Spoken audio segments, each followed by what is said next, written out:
Très heureuse de vous retrouver. Bonsoir et bienvenue à tous dans ce journal dont voici le sommaire.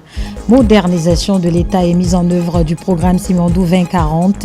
Le gouvernement guinéen poursuit des réformes en son sein. La loi organique L25 relative à l'organisation et au fonctionnement de l'administration publique a ce lundi été révisée en présence du ministre de tutelle. À suivre dans ce journal. Mobile World Congress à Barcelone, la Guinée multiplie les rencontres avec les experts du monde de la technologie et de l'innovation, une présence stratégique qui pourrait offrir de nouvelles opportunités au pays. Enfin, les travaux de bitumage de la voie urbaine de Mali sont lancés. L'initiative est accueillie avec ferveur chez les populations. C'est tout pour le sommaire. Encore une fois, bonsoir et bienvenue à tous dans ce journal que nous ouvrons par ces décrets. Décret des 2026-43 PRG SGG portant élevation à la dignité de général de brigade. Le président de la République, vu la Constitution, vu la loi organique LO 2025-42 CNT du 26 décembre 2025 fixant la liste des fonctions civiles auxquelles le président de la République nomme, vu la loi L 2018-25 AN du 3 juillet 2018 portant organisation générale de l'administration publique. Vu la loi L 2019-4 AN du 4 septembre 2019 portant statut général des militaires, vu le décret des 2026-5 PRG SGG du 26 janvier 2026 portant nomination d'un Premier ministre chef du gouvernement, vu le décret des 2026-6 PRG SGG du 26 janvier 2026 portant structure du gouvernement, vu le décret des 2026-19 PRG SGG du 19 février 2026 portant attribution des ministères et secrétariats généraux appartenant à la structure du gouvernement, vu le décret des 2026-20 PRG SGG du 9 février 2026 déterminant les services de la primature des ministères et des secrétariats généraux appartenant à la structure du gouvernement décrète. Article 1er. Le colonel Éric François Lama, matricule 18176 G, est élevé à l'appellation et à la dignité de général de brigade. Article 2.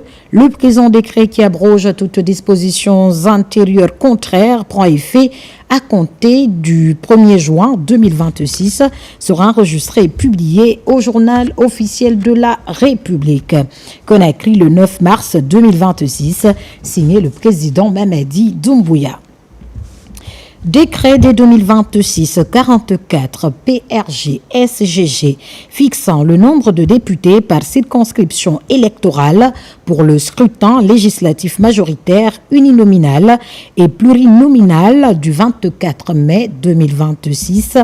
Le président de la République, vu la Constitution, vu la loi organique L 2025-26 CNT du 27 septembre 2025 portant code électoral, vu le décret des 2026-23 PRG SGG du 13 février 2026 fixant la date des élections législatives et communales, vu le décret des 2026-35 PRG SGG du 6 mars 2026 portant publication des résultats préliminaires du 4e recensement général de la population et de l'habitation RGPH4 réalisé du 1er au 31 juillet 2025, le Conseil des ministres entendu décrète. Article 1er. Conformément aux dispositions de l'article 151 du Code électoral, le nombre total de députés à l'Assemblée nationale est fixé à 147. Article 2. Les 2/3 des députés, soit 98 députés, sont élus au scrutin majoritaire uninominal ou plurinominal à un tour. Article 3. Le nombre de députés élus au scrutin uninominal et plurinominal par circonscription électorale est compris entre 1 et 5 élus. Article 4. La règle de détermination du nombre de députés est la suivante.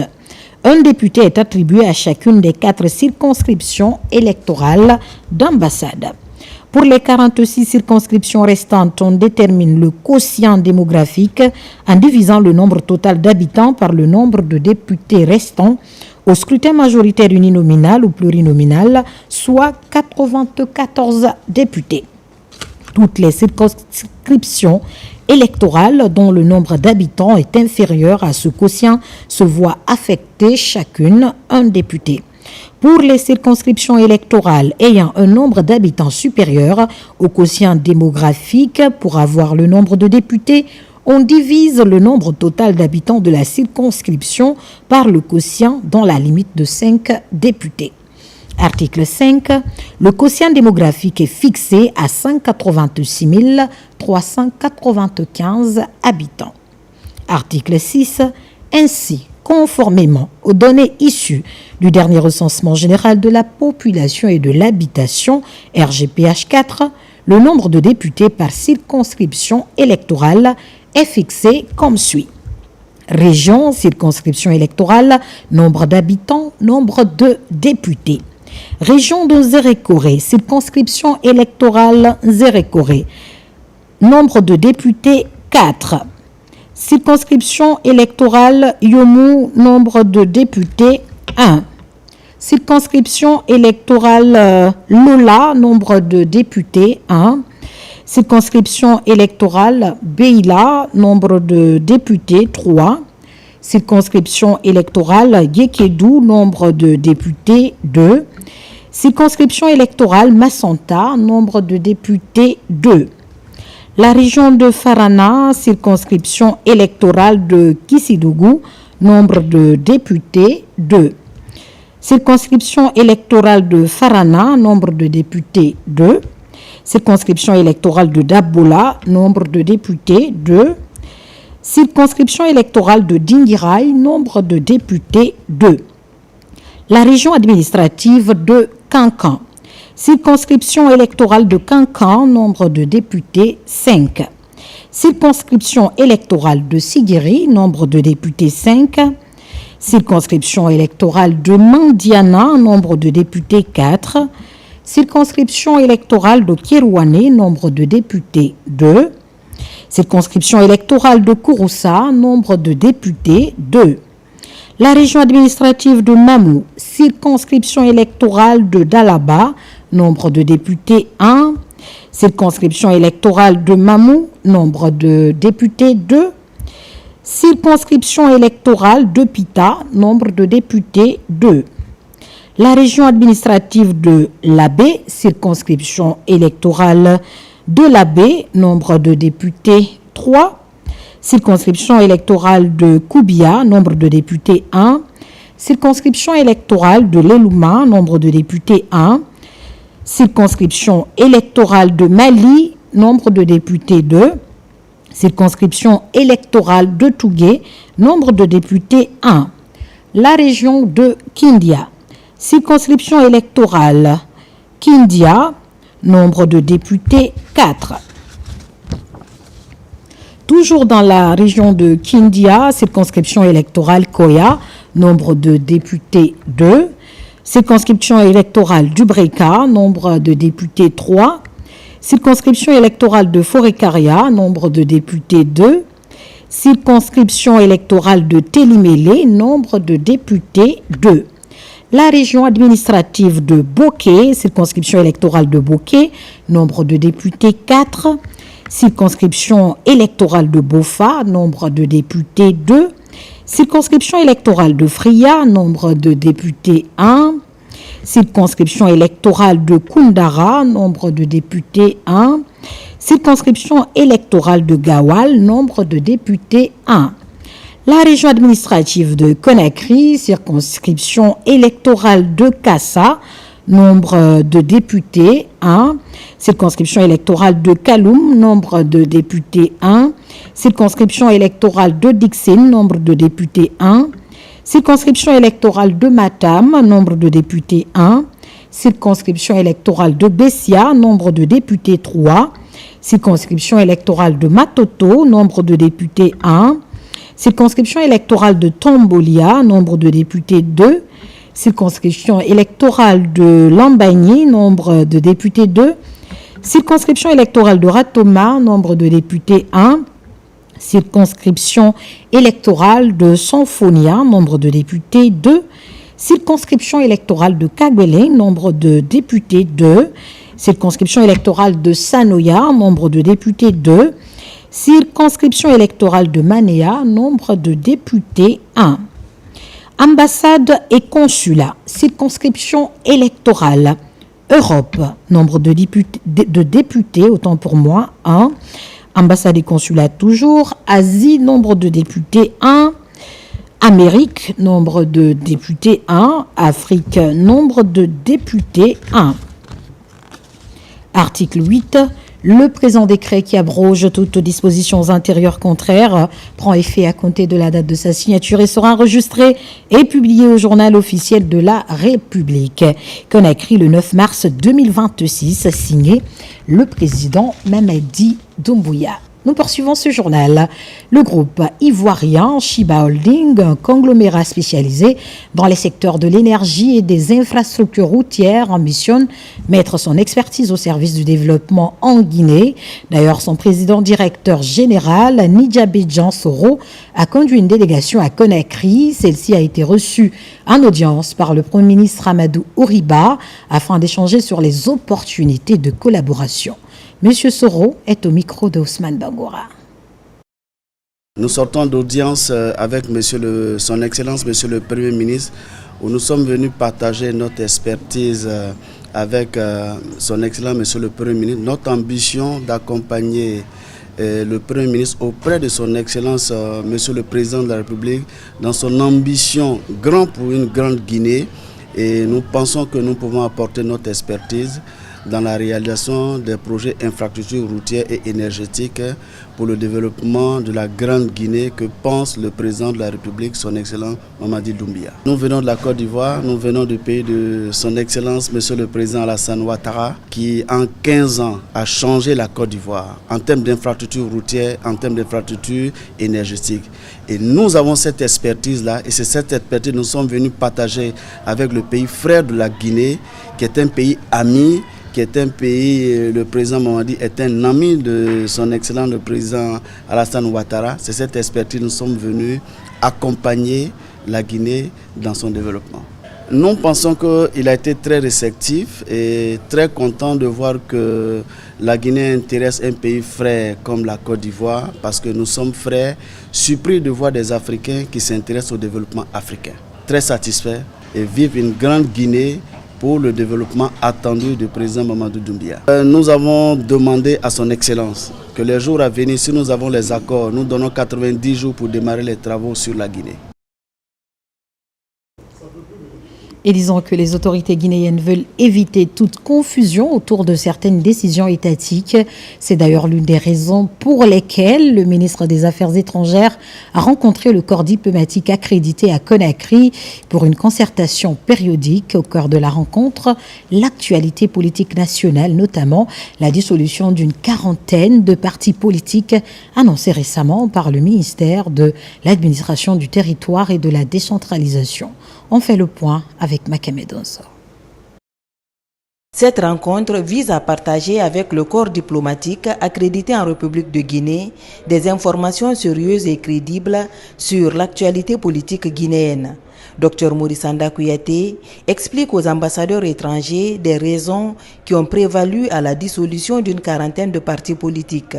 Une démarche responsable pour permettre à ses partenaires d'avoir les vraies informations au sujet d'une décision largement commentée sur les réseaux sociaux. Il s'agit d'une décision impersonnelle et strictement fondée sur le respect de nos lois et règlements, répondant également aux attentes exprimées par nos populations et nos concitoyens lors de larges consultations populaires organisées à travers le pays dans le cadre de l'élaboration de la Constitution de la Ve République.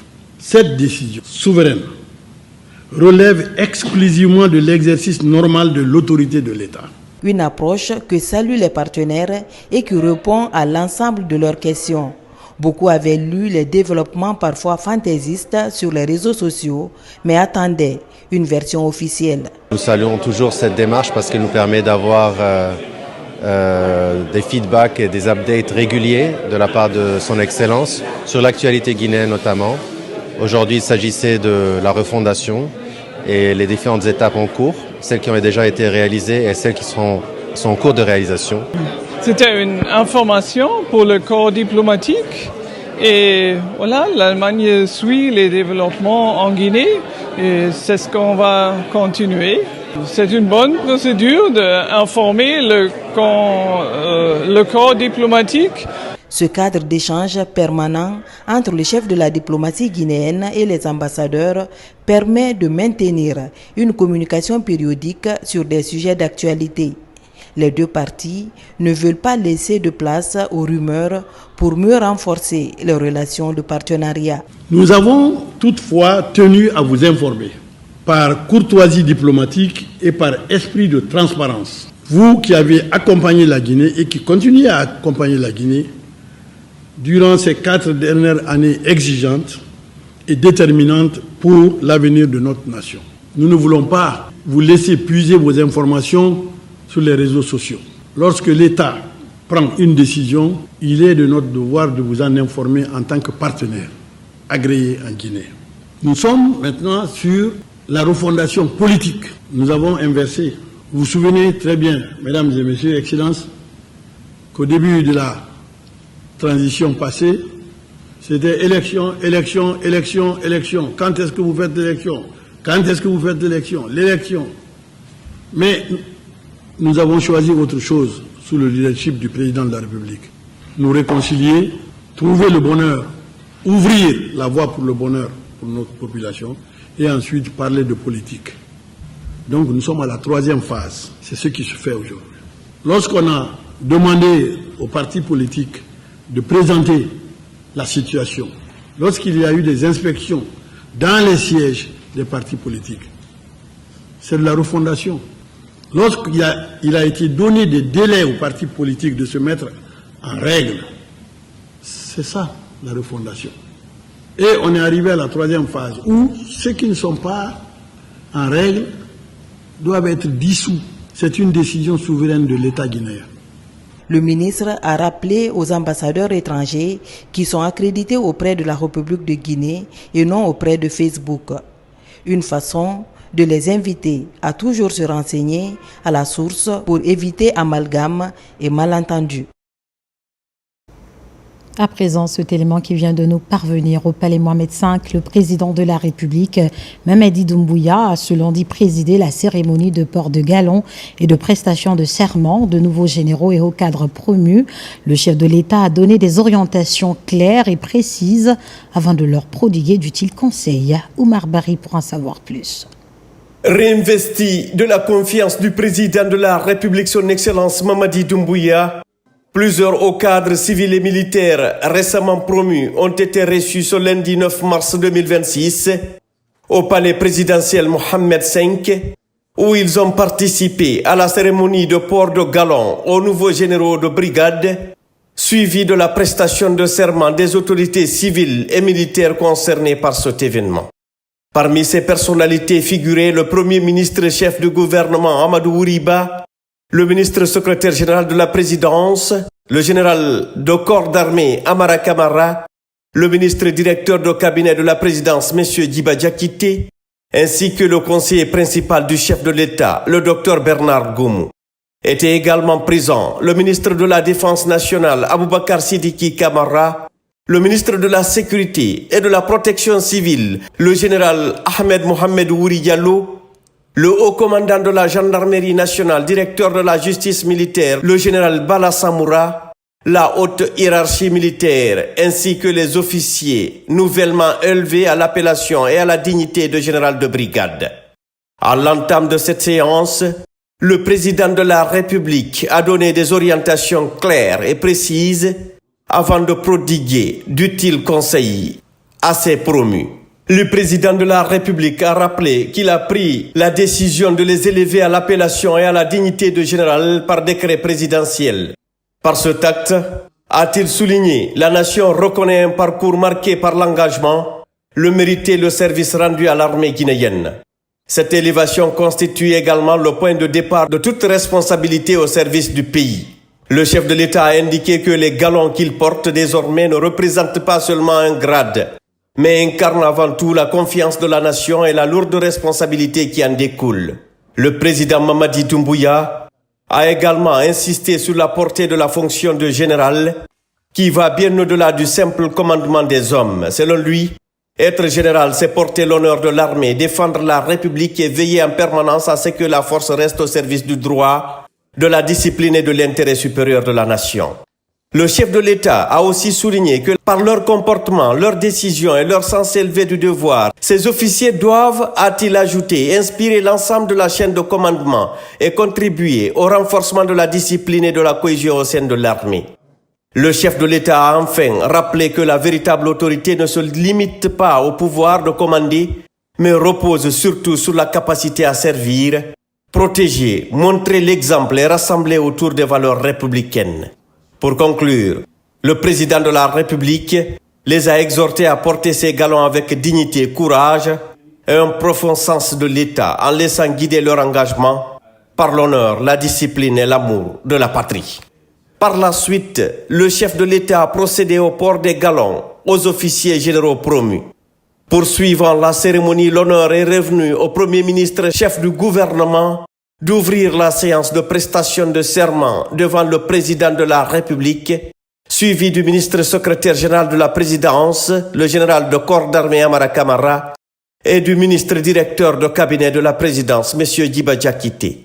À tour de rôle, les promus ont juré loyauté, fidélité et abnégation dans l'accomplissement de leurs missions respectives. Dans ce rituel, ces officiers se sont engagés à servir le pays avec dévouement et dans l'impartialité, conformément à la vision de son Excellence Monsieur le Président de la République, ainsi que dans le respect de la Constitution. Moi, Amadou Ouriba, Premier ministre, chef du gouvernement, m'engage à respecter scrupuleusement l'acte d'engagement sur l'honneur que je viens de signer. Je le jure. Acte d'engagement sur l'honneur. J'ai sous-signé, général de corps d'armée Amara Kamara, que dans mes fonctions de ministre secrétaire général de la présidence, promets et jure devant Dieu et sur mon honneur d'accomplir avec loyauté, fidélité et dévouement mes fonctions et charges d'État. Je me conformerai scrupuleusement aux dispositions de la Constitution, des lois et aux principes de l'honneur, de la probité et de la dignité, sans préjudice sur l'équilibre social, politique et culturel de la nation guinéenne. J'agirai avec responsabilité et toujours demeurerai dans l'esprit et conforme aux orientations du président de la République, en tout lieu et en toutes circonstances. Je mettrai tout en œuvre pour préserver l'intérêt supérieur de la République et du peuple de Guinée. Je ferai montre de dévouement inconditionnel aux institutions de la République dans l'exercice de mes fonctions et prérogatives. J'œuvrerai toujours, dans mes prises de décision, à traiter équitablement toutes les filles et fils de la Guinée, sans distinction d'ethnie, de région et de religion. Je conduirai mes actes conformément à la Constitution, aux lois et à la vision du président de la République, et sans aucune influence ethnique, régionaliste ou étrangère. Devant les situations délicates où l'intérêt national pourrait vaciller, je m'engage à toujours prendre en compte avec foi les directives du président de la République. Je garderai jalousement le secret des accords ou désaccords qui interviendront avant, pendant et après ma mission. Convaincu de ma bonne foi et de ma volonté de servir la nation, l'État et les institutions de la République, je souscris librement à ces engagements et appose ma signature pour que plaise à Dieu de m'aider à me conduire dignement tout au long de ma mission envers lui, envers le président de la République et le peuple de Guinée. Moi, Djiba Diakité, ministre directeur du cabinet de la présidence de la République, je m'engage à respecter scrupuleusement l'acte d'engagement que je viens de signer. Je vous le jure. Moi, Aboubakar Sidiki Kamara, ministre de la Défense nationale, m'engage à respecter scrupuleusement l'acte d'engagement sur l'honneur que je viens de signer. Je le jure. Moi, général de corps d'armée Ahmed Mohamed Ouri Diallo, ministre de la Sécurité et de la Protection civile, je m'engage à respecter scrupuleusement l'acte d'engagement sur l'honneur que je viens de signer. Je le jure. Moi, général de corps d'armée Bangoura Ibrahim Sori, anciennement nommé chef d'état-major général des armées, m'engage à respecter scrupuleusement l'acte d'engagement sur l'honneur que je viens de signer. Je le jure. Moi, général de corps d'armée, anciennement nommé Bala Samoura, haut commandant de la gendarmerie nationale et directeur de la justice militaire, m'engage à respecter scrupuleusement l'acte d'engagement sur l'honneur que je viens de signer. Je le jure. Moi, Bernard Goumou, conseiller principal du président de la République, m'engage à respecter scrupuleusement l'acte d'engagement sur l'honneur que je viens de signer. Je le jure. Inscrite dans la dynamique de la refondation de l'État et s'appuyant sur des réformes structurantes dans les secteurs clés de l'administration publique guinéenne, y compris l'armée, cette démarche traduit l'engagement et la détermination de ces cadres civils et militaires à œuvrer aux côtés du chef de l'État pour une Guinée juste et paisible, résolument tournée vers l'avenir. Avant de les renvoyer à l'exercice de leurs fonctions, le chef de l'État, son Excellence Mamadi Doumbouya, a félicité les promus tout en les encourageant à poursuivre inlassablement le travail de défense et de sécurité. Il a prié Dieu pour qu'il assiste ses officiers dans la réussite de leur mission. Cette cérémonie de port de galon et de prestation de serment des promus s'est déroulée dans un esprit républicain marqué par la détermination de ses autorités civiles et militaires à travailler en synergie d'action pour le bien-être du peuple souverain de Guinée. À présent, cet arrêté du ministère de l'Urbanisme, de l'Habitat et de l'Aménagement du Territoire, arrêté à 2026-22, ministère de l'Urbanisme, de l'Habitat et de l'Aménagement du Territoire, CABSGG, portant annulation des arrêtés d'attribution des terrains urbains à usage d'habitation.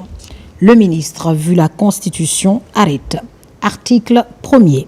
Sont et demeurent annulés pour vice de procédure les arrêtés A 2011 4739, 4741 et 4742 MUHC, CAB du 23 août 2011, A 2016 6050, 6058, 6059 et 6067 MVAT CAB du 23 septembre 2016, A 2016 6056 MVAT CAB du 26 septembre 2016, A 2019 4210 MVAT CAB du 27 juin 2019, A 2019 4356 MVAT CAB du 3 juillet 2019, A 2019 4719 MVAT CAB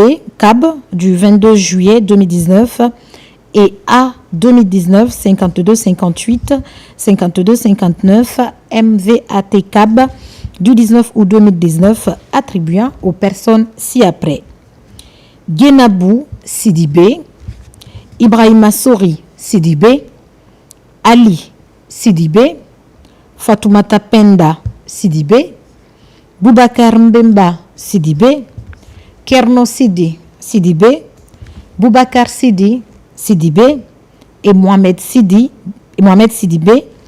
portant sur les terrains formant les parcelles numéro 5, 7, 7, terre 8 bis, 4, 17, 3, 15, 9, 18, 8, 10, 11 du lot 7 bis. Article 2. Les dix terrains font ainsi retour au domaine de l'État guinéen. Article 3. Le présent arrêté qui prend effet à compter de la date de sa signature sera enregistré et publié au journal officiel de la République, Conakry le 9 mars 2026, signé M. Mohamed Lamine Sidibé.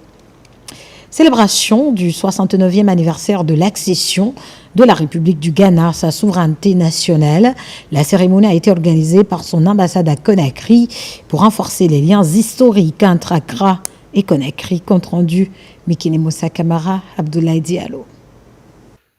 Le Ghana, une ancienne colonie britannique connue sous le nom de Gold Coast, Côte de l'Or, proclame officiellement son indépendance le 6 mars 1957. Il s'agit d'une première pour un pays de l'Afrique noire. 69 ans après cette date, l'institution diplomatique de ce partenaire historique et stratégique de la Guinée offre une réception à Conakry pour mieux renforcer la coopération bilatérale. C'est avec un grand honneur pour moi d'être parmi vous aujourd'hui et de célébrer avec vous le 69e anniversaire de l'indépendance du Ghana.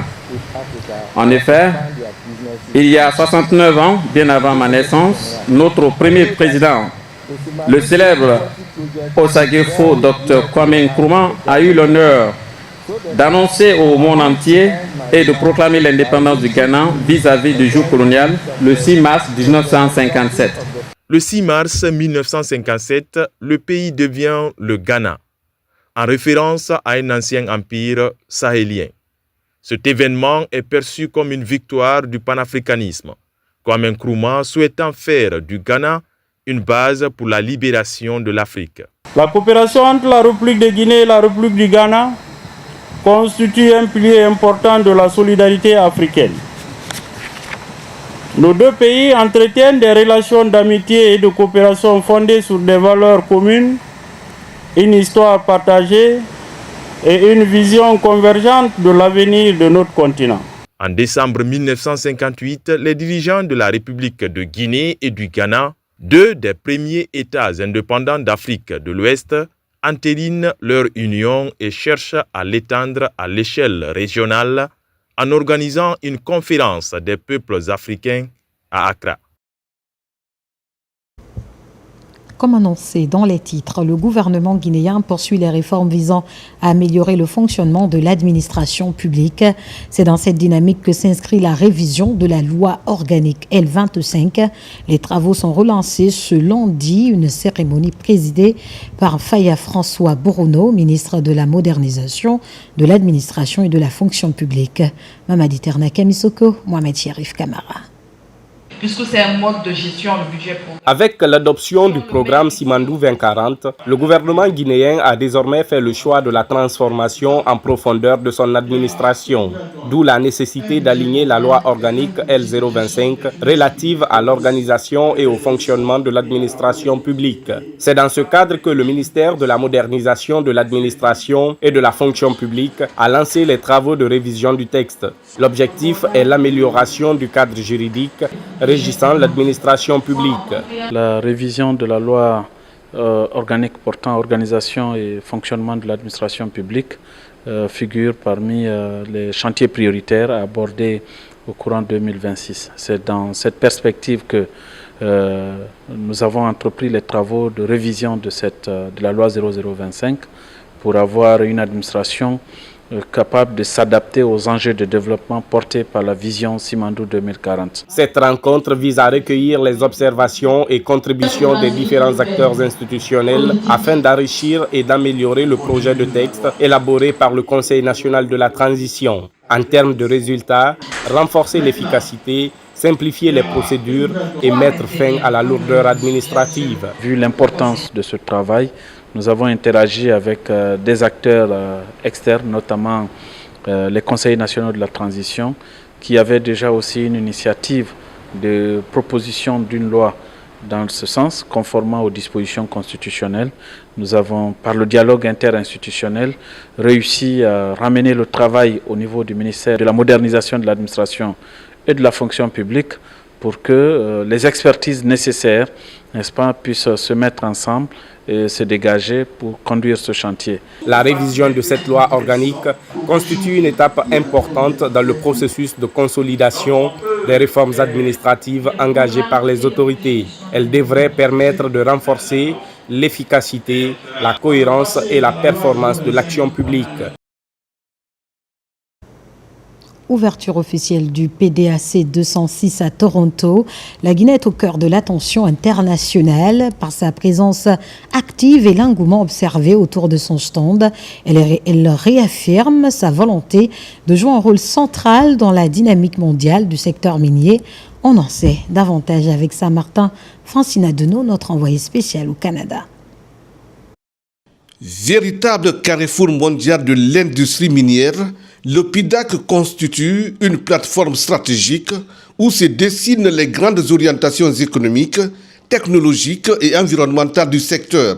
Et la cérémonie d'ouverture a été marquée par des interventions de haut niveau des autorités du Canada, des experts et des politiques publiques de l'Afrique axées sur la transition énergétique et la demande croissante en minerais critiques, la nécessité d'une exploitation minière responsable et durable, le renforcement des chaînes d'approvisionnement mondiales et l'importance de la coopération internationale dans le secteur extractif. Tout comme Indaba cette année, le message est très clair, c'est d'exprimer la vision de Monsieur le Président de la République, son Excellence Mamadi Doumbouya, sur les réformes engagées, notamment dans le cadastre minier, à travers le lancement de Damanda, qui permet de postuler sur les titres miniers en ligne et faire procéder ces paiements.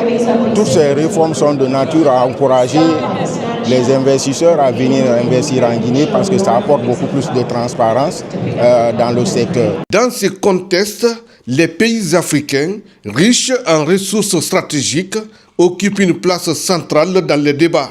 Et la délégation guinéenne, composée des cadres du ministère des Mines et de la Géologie et des représentants des sociétés minières, a pris une part active aux différentes activités dès l'ouverture du forum. La CBG s'est engagée à réaliser une usine de raffinerie. Donc par rapport à cela, il fallait venir au moins rencontrer des investisseurs qui seront potentiellement intéressés par rapport à ce grand projet. Les autorités guinéennes se sont engagées à faire de la Guinée une destination économique. Donc pour nous, ambassade, il était question de venir ici participer à ce PDAC pour redynamiser un peu la coopération entre la Guinée et le Canada. Donc aujourd'hui, participer à cet événement pour la Guinée, c'est une occasion pour créer des contacts entre les institutions canadiennes et les institutions publiques guinéennes. Mais aussi de montrer que la Guinée actuellement cherche à dynamiser son économie, mais aussi marquer sa présence dans les grands événements tels que le PDAC. La participation de la délégation du ministère des Mines et de la Géologie à ces rendez-vous mondial Toronto PDAC 2026 consolide et renforce la diplomatie minière guinéenne. PDAC 2026 aura été une opportunité, une véritable opportunité qui positionne la Guinée comme leader, mais aussi une destination crédible et attractive sur la scène minière internationale. Deuxième grand titre de cette édition à Barcelone, précisément au Mobile World Congress. La délégation guinéenne multiplie les rencontres avec investisseurs et partenaires technologiques pour capter de nouvelles opportunités et accélérer la transformation digitale du pays. Une présence stratégique qui pourrait ouvrir de nouvelles perspectives pour le pays bien décidé à se positionner dans l'écosystème international du numérique. Marie-Angélique Bangoura est notre envoyée spéciale. À Barcelone, au cœur du plus grand rendez-vous mondial des technologies mobiles, la Guinée multiplie les initiatives pour attirer des partenaires stratégiques. Le directeur général de Guinée Télécom y mène une véritable offensive de diplomatie économique. Objectif, convaincre des investisseurs internationaux de s'engager dans la relance de l'opérateur historique. Face à plusieurs acteurs majeurs du numérique, il met en avant les atouts d'un marché en pleine mutation. Il y a certains partenaires techniques et financiers qui sont prêts à venir en Guinée. Et je parle par exemple de Spider Radio qui a vraiment dit qu'il aimerait visiter la Guinée pour aller faire sa due diligence comme on l'a fait ici à leur niveau. C'est vrai que nous avons reçu beaucoup de manifestations, mais on va demeurer un peu prudent parce qu'il y a beaucoup de vendeurs d'illusions aujourd'hui. Donc il y a un travail préliminaire qu'il faut faire de notre côté en les invitant à venir voir ce que nous avons comme produits à vendre ou bien services à vendre pour qu'ils puissent prendre leurs décisions. Profitant de cette mission au Mobile World Congress, la directrice de l'innovation, Amidine Touré, explore également les nouvelles frontières de la technologie. Sur le stand d'un partenaire suisse, elle découvre des outils nanospatiaux de dernière génération. Nous avons eu l'opportunité sur ces dernières journées de rencontrer des acteurs engagés dans l'écosystème d'innovation, allant du Conseil européen de l'innovation aux startups, en passant par des entités comme Cosmos aujourd'hui, qui nous accueille sur son stand. Cette entité en particulier m'a énormément intéressée parce que nous parlons de thématiques du futur, de lancement de nanosatellites à l'échelle de la Guinée. Donc dans la perspective d'implémentation d'un pôle d'innovation à l'échelle nationale, nous avons une composante phare, c'est celui d'avoir notre propre nanosatellite en Guinée. On arrive aujourd'hui. Notre apport vraiment, sont ces solutions vers qu'on découvre à travers les exposants, les expositions et tout, qui peuvent être intégrés dans l'écosystème postal par exemple pour améliorer la distribution, pour améliorer la gestion de la relation client. Et c'est en cela aujourd'hui le Mobile World Congress est une opportunité que la Poste guinéenne va saisir. Même dynamique du côté de l'Office guinéen de publicité qui explore les opportunités offertes par le digital dans cet espace d'échange où chacun vient apprendre, partager et s'inspirer des nouvelles tendances technologiques. Ce que j'ai vraiment aimé ici, c'est le partage surtout, également la technologie que j'ai vue, l'innovation que j'ai vue. Je me dis, mais pourquoi pas, importer ça chez moi en Guinée, dans tous les domaines, hein, et surtout l'intelligence artificielle qui prend de l'ampleur de partout. Et surtout ici, vous avez vu, dans tous les salons ici, on ne parle que de l'intelligence artificielle. Dans les allées du salon, la présence de la Guinée ne passe pas inaperçue. La délégation guinéenne fait vivre son stand avec une touche d'hospitalité et de convivialité typiquement guinéenne. Parmi les visiteurs, plusieurs Guinéens de la diaspora saluent cette participation nationale à un événement offert par cette grande messe mondiale de la technologie, ici à Fira Gran Via, à Barcelone. À présent, ce communiqué de la Direction générale des élections, communiqué relatif au dépôt des dossiers de candidature aux élections législatives et communales du 24 mai 2026. La directrice générale des élections, DGE, informe les partis politiques, les listes des candidats indépendants et les candidats uniques que le dépôt des dossiers de candidature aux élections législatives et communales du 24 mai 2026 est ouvert du 20 mars au 29 mars 2026 de 9h à 18h. Les candidatures sont déposées pour le scrutin législatif de liste nationale à la représentation proportionnelle au siège de la Direction générale des élections, CISA Cameroun, commune de Dixine, Conakry. Pour le scrutin législatif majoritaire uninominal ou plurinominal, auprès des directions communales des élections, Conakry, et auprès des directions préfectorales des élections, préfecture. Pour le scrutin majoritaire uninominal pour les Guinéens établis à l'étranger via une plateforme ou au siège de la Direction générale des élections, CISA Cameroun, commune de Dixine, Conakry. Pour le scrutin communal de liste à la représentation proportionnelle auprès des chefs services des élections des communes, communes rurales et communes se trouvant au chef-lieu de la préfecture. La DGE invite les candidats et mandataires à veiller à la complétude des pièces et au respect strict des délais. Fait à Conakry le 9 mars 2026, signé la directrice générale, Madame Kamara Dienabou Touré. Décision numéro D 2026-10 MATD DGE fixant le montant de la caution à verser par les candidats ou listes de candidats et le plafond des dépenses de campagne pour les élections législatives et communales du 24 mai 2026. La directrice générale, vu la Constitution, décide. Article 1er. Montant de la caution. Conformément aux dispositions de l'article 275 du Code électoral, le montant de la caution à verser par chaque candidat ou liste de candidats aux élections législatives et communales du 24 mai 2026 est fixé comme suit. Type d'élection, cautionnement. Législative, liste nationale, 300 millions de francs guinéens. Législative uninominale ou plurinominale, 100 millions de francs guinéens. Liste communale, 35 millions de francs guinéens. Article 2. Dépôt de la caution. En application de l'article 277 du Code électoral, la caution prévue à l'article précédent doit être déposée au Trésor public 55 jours au plus tard avant la date des élections. Les cautions sont versées dans les comptes spécialement ouverts à cet effet auprès des démembrements de la Direction générale des élections dont les numéros sont communiqués aux candidats ou listes de candidats prenant part aux élections législatives et communales du 24 mai 2026. Article 3. Plafond des dépenses de campagne. Le montant global des dépenses de campagne électorale est plafonné ainsi qu'il suit.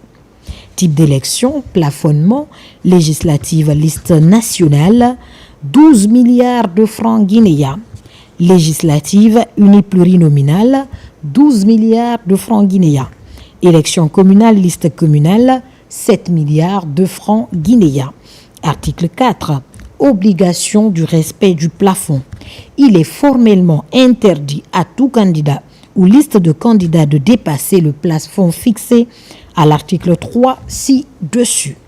Toute dépense excédentaire constitue une violation des dispositions du Code électoral et expose son auteur aux sanctions prévues par la loi. Article 5. Fonds électoral et compte de campagne. En application des dispositions des articles 280 et 81 du Code électoral, chaque candidat ou liste de candidats prenant part aux élections doit constituer un fonds électoral destiné exclusivement au financement de la campagne. Les candidats doivent établir un compte de campagne auprès d'un établissement bancaire agréé qui reçoit les fonds électoraux et retrace l'origine et l'emploi de toutes les sommes perçues et dépensées dans le cadre de la campagne. La personne responsable des dépenses électorales ne peut effectuer de paiement ou engager de dépenses que sur le fonds électoral. Article 6. Exécution. Le directeur général adjoint, le conseiller juridique, les démembrements de la Direction générale des élections sont chargés chacun, en ce qui le concerne, de l'application de la présente décision. Article 7. Entrée en vigueur. La présente décision, qui abroge toutes dispositions antérieures contraires, prend effet à compter de la date de sa signature, sera enregistrée et publiée partout où besoin sera. Conakry, le 9 mars 2026, signé Madame Camara Guénabou Touré. Madame Camara Guénabou Touré. Parlons à présent des archives nationales, une direction un peu évoquée qui pourtant reste essentielle dans le fonctionnement d'une administration moderne. Pour inverser la donne, les professionnels se sont retrouvés pour discuter des défis, perspectives autour de la mise en place d'une politique nationale dans le domaine des archives. L'initiative a mobilisé les acteurs concernés par le processus.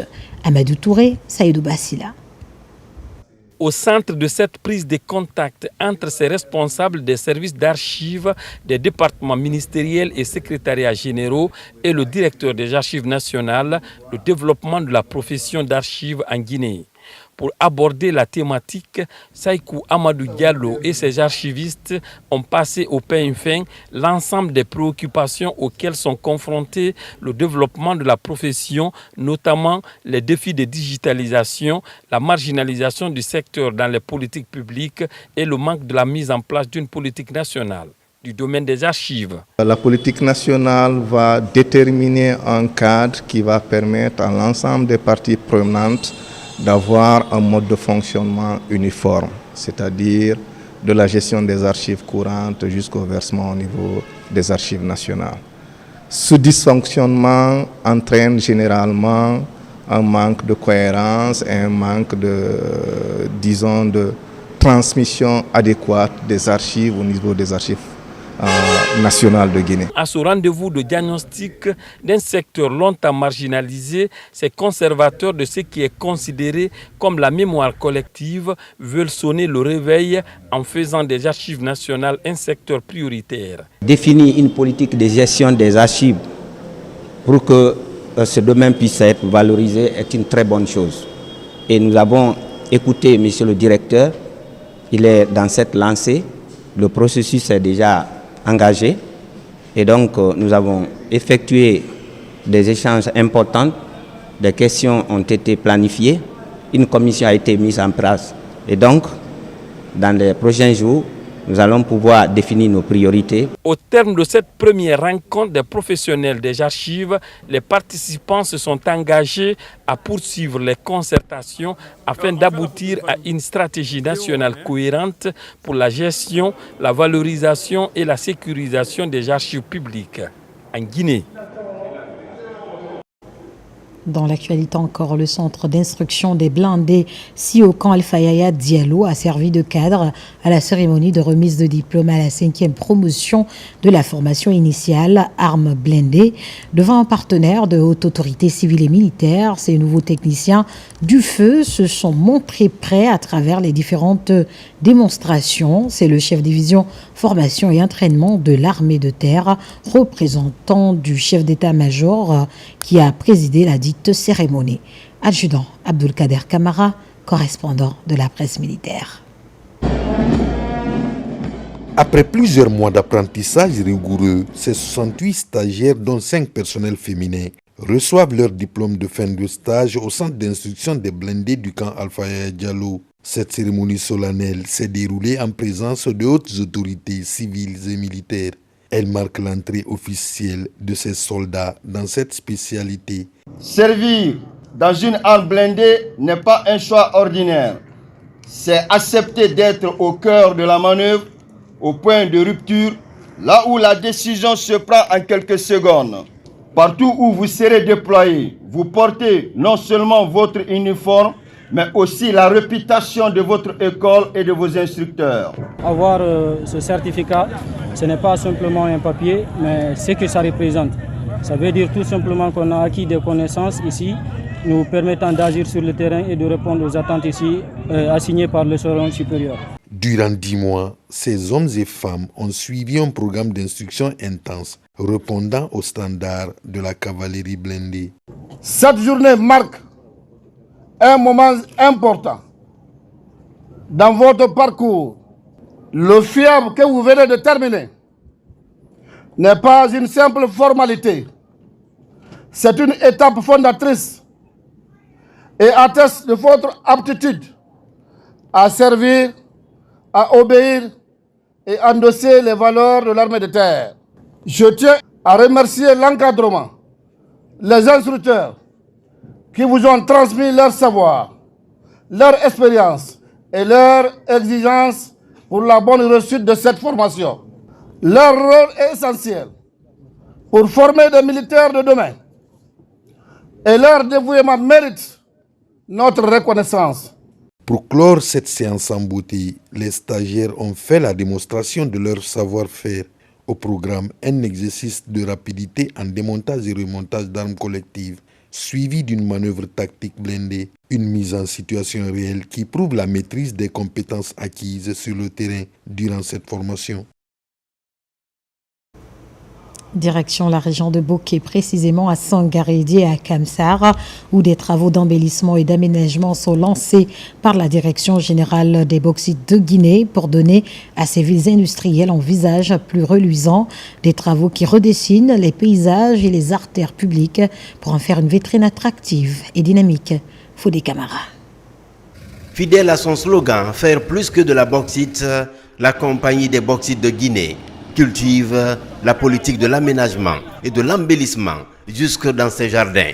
Sous l'impulsion de Karifa Condé, le directeur général de la CBG, une véritable métamorphose est palpable au niveau des espaces de travail et des artères publiques de Kamsar. J'ai reçu des mandats spéciaux de la direction générale, précisément du DG, qui avait un objectif clé, celui d'assainir la cité, de sécuriser les routes, de protéger les usagers et d'organiser, d'embellir la ville.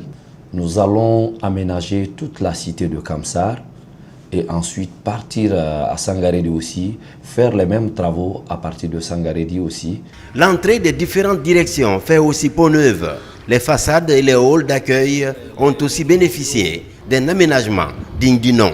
Un aménagement reflétant le désir de toute une cité industrielle de changer de visage. On appelait Kamsar Petit Paris.